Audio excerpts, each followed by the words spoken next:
Dodsworth. Written by Sinclair Lewis. Narrated by Oliver Thompson. Chapter 1. The aristocracy of Zenith were dancing at the Kennepoos Canoe Club. They too stepped on the wide porch, with its pillars of pine trunks, its bobbing Japanese lanterns. And never were there dance frocks with wider sleeves, nor hair more sensuously piled on little smiling heads.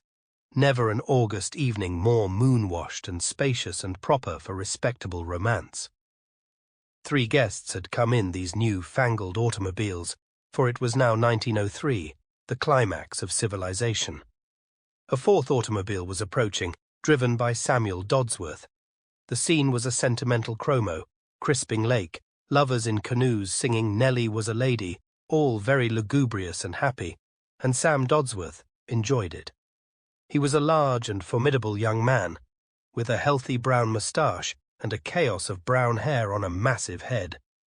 He was, at 28, assistant superintendent of that most noisy and unsentimental institution, the Zenith Locomotive Works, and in Yale, class of 1896, he had played better than average football, but he thought well of the most sentimental sorts of moonlight.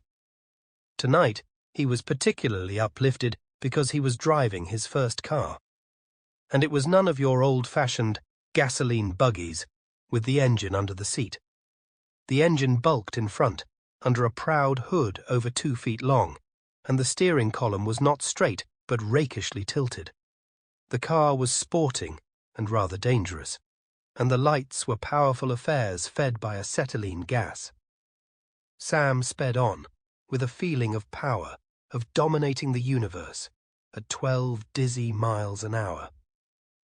At the canoe club, he was greeted by Tub Pearson, admirable in white kid gloves.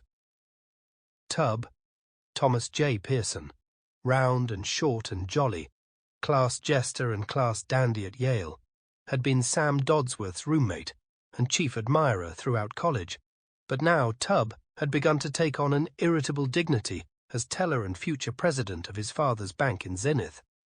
"It runs," Tub marveled, as Sam stepped in triumph from the car. "I've got a horse all ready to tow you back." Tub had to be witty, whatever happened.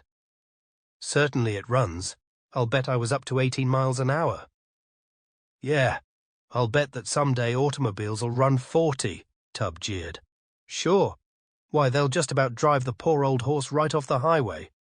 "They will, and I'm thinking of tying up with this new Revelation company." Sample complete. Ready to continue?